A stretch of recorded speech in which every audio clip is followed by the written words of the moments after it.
ಮನುಷ್ಯನ ವೈರಿ ಯಾರು? ನಾವೆಲ್ಲ ಹೇಳ್ತೀವಿ ನಿಮ್ಮ ವೈರಿ ಯಾರಂದ್ರ ನಮ್ಮ ಮನೆ ಮಗ್ಗಲ್ದವ್ರು ಅದರಲ್ರಿ, ಅವರ ನಮ್ಮ ವೈರಿಗಳು. ಯಾಕಂದ್ರ ನಾವಿಲ್ಲಾರ್ದಾಗ ನಮ್ಮ ಮನೆ ಮುಂದೆ ಲಿಂಬೆ ಹಣ್ಣು ಇಟ್ಟು ಹೋಗ್ತಾರ ಅವರು, ಇಲ್ಲ ನಮ್ಮ ಮನೆ ಮ್ಯಾಳಗಿ ಮೇಲೆ ಏನಾರ ಒಗದು ಹೋಗಿರ್ತಾರ, ಇಲ್ಲ ಅವೇನ ಕುಂಕುಮಾರಿಸಿನ ಉದುರ್ಸಿ ಹೋಗ್ತಾರ ಅಂತ ಹೇಳಕತ್ತ. ಏನೇನ್ ನೀವು ಉದುರಿಸಿದವ್ರ ಬಗ್ಗೆ ತಲೆ ಕೆಡಿಸ್ಕೊಬೇಡ್ರಿ, ಅವರ ಉದುರಿ ಹೋಗ್ತಾರ ಅಷ್ಟ, ಅದ್ರ ಬಗ್ಗೆ ತಲೆನೇ ಕೆಡಿಸ್ಕೋಬಾರ್ದು. ಅದನ್ನ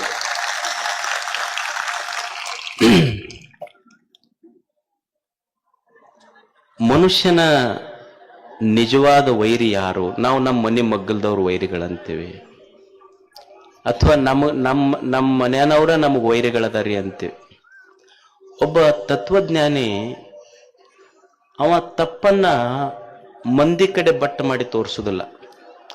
ಒಬ್ಬ ವ್ಯಕ್ತಿಯ ನಿಜವಾದ ವೈರಿ ಯಾರು ಅಂದ್ರ ತನ್ನಲ್ಲಿರುವ ಆಲಸ್ಯತನವೇ ಅವನ ನಿಜವಾದ ವೈರಿ ಅಂತ. ಆಲಸ್ಯಂ ಹಿ ಮನುಷ್ಯಾಣಂ ಶರೀರಸ್ಥೋ ಮಹಾನ್ ರಿಪು. ಮನುಷ್ಯನ ಆಲಸ್ಯತನವೇ ಅವನ ನಿಜವಾದ ವೈರಿ ಅಂತ. ಆಲಸ್ಯತನ ಅಂದ್ರೆ ಏನು? ಆಲಸ್ಯತನದ ಒಂದು ಅರ್ಥ ಏನಂದ್ರ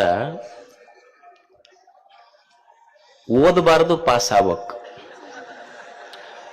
ಅಡಿಗೆ ಮಾಡಬಾರ್ದು ಹೊಟ್ಟೆ ತುಂಬಕ್, ದುಡಿಬಾರ್ದು ಶ್ರೀಮಂತರಾಗ್ಬೇಕು. ಇದು ಆಲಸ್ಯತನ. ಓದಬಾರ್ದು ಪಾಸರ ಆಗ್ಬೇಕು.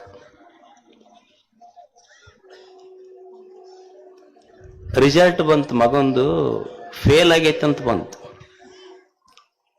ಅವ್ರವ್ವ ಸರ್ ಹತ್ರ ಹೋದ್ಲಿ, ಏನ್ರಿ ನನ್ನ ಮಗ ಯಾವಾಗ್ಲೂ ನೋಡಿದ್ರೆ ಬುಕ್ನ್ಯಾಗ ಇರ್ತಾನ,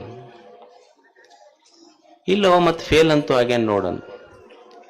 ಆಕಿ ಬಂದು ನೋಡ್ಲು, ಅವ ಮಗ ಬುಕ್ನ್ಯಾಗ ಇರ್ಲಿಲ್ಲ, ಫೇಸ್ಬುಕ್ನ್ಯಾಗ ಇದ್ದವ. ನಮ್ಮ ಹುಡುಗರು ಯಾವಾಗ ಅವ್ರ ವ್ಯಕ್ತಿತ್ವ ಬೆಳಿತೈತಿ ಅಂದ್ರ ಪ್ರತಿನಿತ್ಯ ತಲೆಯಾಗ ಫೇಸ್ಬುಕ್ ನೋಡ್ಬೇಕಂತ ಇರಬಾರ್ದು. ಮುಂದೊಂದು ದಿವಸ ವಿದ್ಯಾರ್ಥಿಗಳು ಓದುವ ಬುಕ್ಕಿನೊಳಗೂ ನಂದೊಂದು ಫೇಸ್ ಬರ್ಬೇಕಂತ ಅವ್ರ ತಲೆಯಾಗಿರ್ಬೇಕು. ಓದಿದ್ರೆ ಒಂದು ಫಲ ಸಿಗ್ತದೆ. ಅಡಿಗೆ ಮಾಡಬಾರ್ದು, ಹೊಟ್ಟೆಗೆ ತುಂಬಕ್. ಈಗ ತಾಯಂದ್ರಿಗೆ ಕೇಳವ್ರು ಏನ್ ಹೇಳ್ತಾರ, ಅಮಾಸಿ ಹುಣ್ಣಿಮೆ ಬಂತಂದ್ರೆ ಒಟ್ಟು ನಮಗೆ ಅಡಿಗೆ ಮನ್ಯಾಗ ಹೋಗಂಗಾಗಲ್ಲ ಅಂತ. ಮತ್ ಹೋಗ್ಬೇಕು ಯಾರಲ್ಲಿ? ಅದು ಹೆಡಕ್ ಹಿಡದ್ ದಬ್ಬದಂಗ ಹೊರಗೆ ದಬ್ಬದಂಗ ಆಕೈತಂತಾರ. ಊಟ ಹೋಗ್ತೈತಂತ, ಊಟರ ಹೋಗ್ತೈತಿ. ಅಡಿಗೆ ಮಾಡೋರು ಯಾರು ಹಂಗಿದ್ರ? ದುಡಿಬೇಕಲ್ಲ.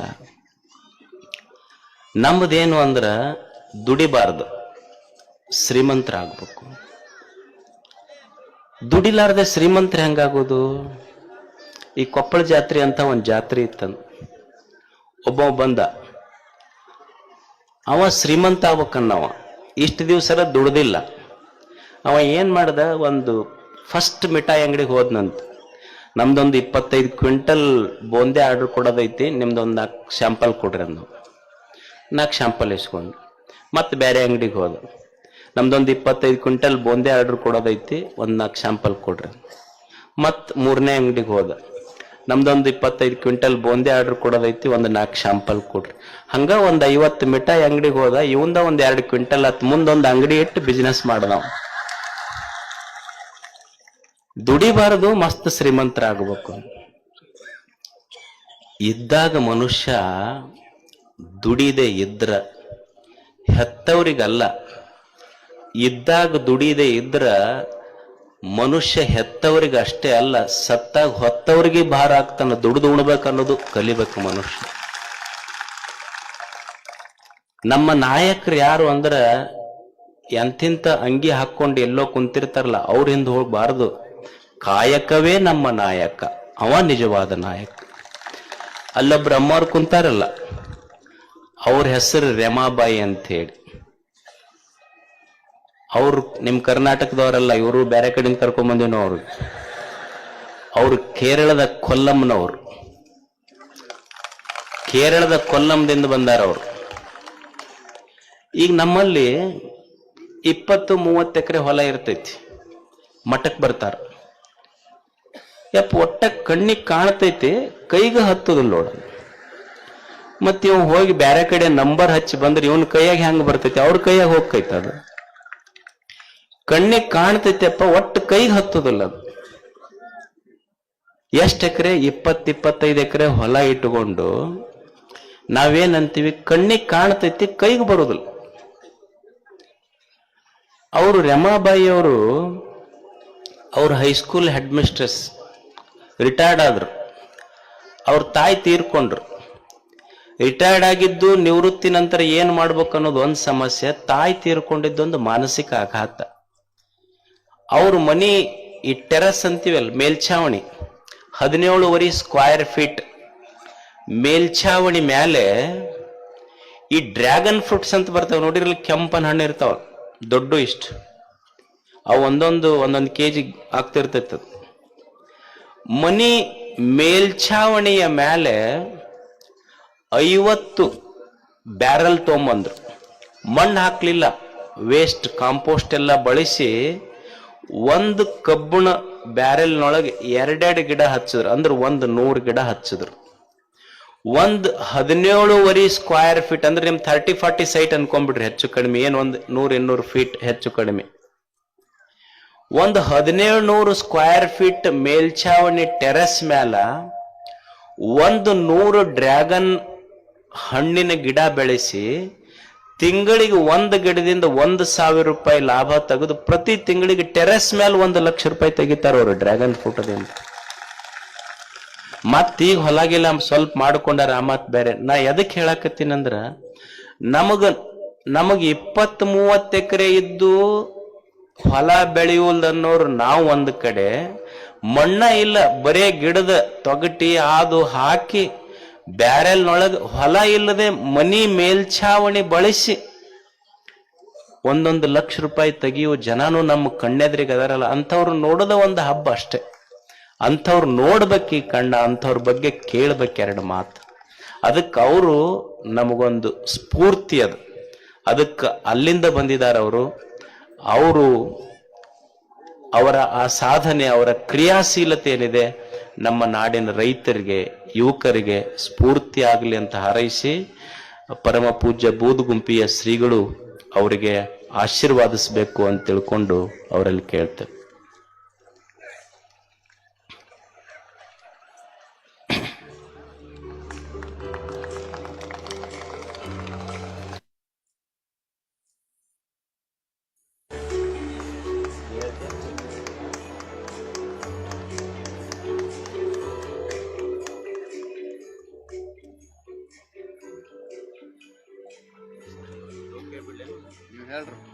ಈಗ ಯಾರ್ದೈತಿ ನೆಕ್ಸ್ಟ್? ಜಗದೀಶ್ ಇವ್ರು ನಮ್ಮೂರಿಗೆ ಸನ್ಮಾನ ಅದ. ಇಲ್ಲಿ ತೋರ್ಸ್ ಮುಗಿತು. ನೋಡಿದ್ರಲ್ಲ, ಅಂದ್ರ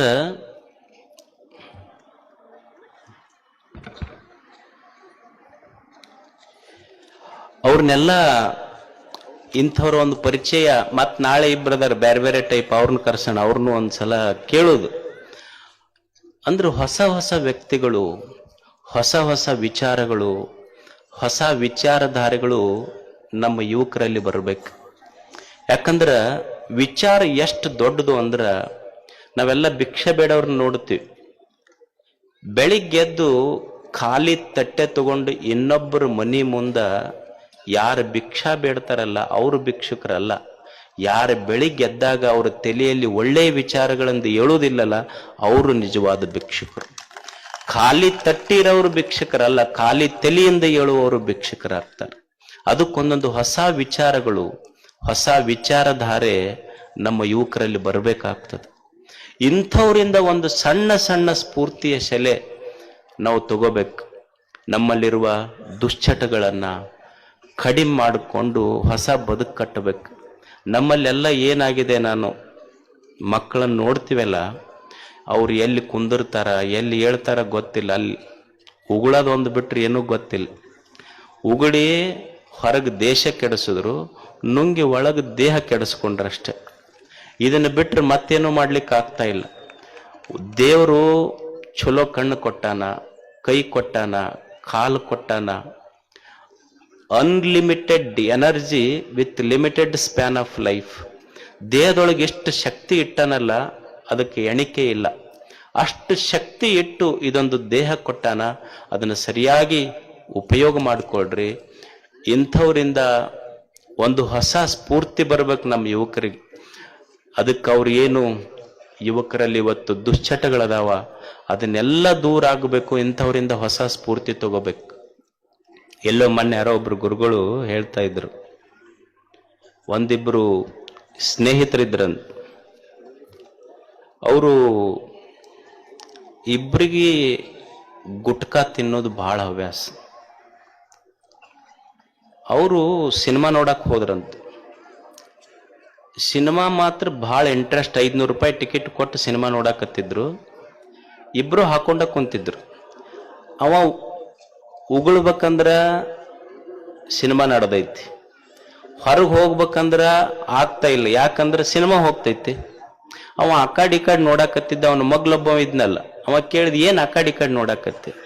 ಇಲ್ಲ, ಗುಟ್ಕಾ ಹಾಕೊಂಡಿನಲ್ಲ, ಉಗುಳ್ಬೇಕಾಗೈತಿ, ಬಿಟ್ಟು ಹೋದ್ರೆ ಸಿನಿಮಾ ಹೋಗ್ತೈತಿ, ಏನ್ ಮಾಡ್ಬೇಕು? ಏನಾಕೈತಿ? ಮಗ್ಲು ಕುಂತಾನಲ್ಲ, ಅವನ ಕಿಶೆದಾಗ ಉಗುಳಂದೇವ.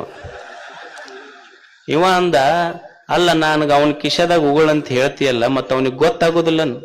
ಮತ್ ನಾನ್ 4 ಸಲ ನಿನ್ನ ಕಿಶೆದಾಗ ಉಗುಳಿನ, ಗೊತ್ತಾಗೈತೆ ನಿನಗೀಗಂತ? 4 ಸಲ. ಅದಕ್ಕ ಇಂಥದ್ದು ತಗೊಂಡು ದೇಶ ಕಟ್ಟವ್ರಲ್ಲ. ಒಳ್ಳೊಳ್ಳೆಯ ಹೊಸ ವಿಚಾರ, ಹೊಸ ಬದುಕು. ನಿನ್ನೆ ಕಣ್ಣು ಕೆಟ್ಟದ್ದು ನೋಡಿರಬಹುದು, ಕಾಲ ಕೆಟ್ಟದ್ರ ಕಡೆ ಹೆಜ್ಜೆ ಹಾಕಿರಬಹುದು, ಕೈ ಕೆಟ್ಟದ್ದು ಮುಟ್ಟಿರಬಹುದು. ನಿನ್ನೆ, ಇಂದಲ್ಲ. ಇಂದು ಹೊಸ ಗಾಳಿ, ಹೊಸ ಭೂಮಿ, ಹೊಸ ಸೂರ್ಯ, ಹೊಸ ಬೆಳಕು, ಹೊಸ ಬದುಕನ್ನು ಕಟ್ಟುವಂಥ ಒಂದು ಸಂಕಲ್ಪ ಮಾಡಿದ್ರೆ ಸಾಕು, ಅದು ನಿಜವಾದ ಜಾತ್ರೆ.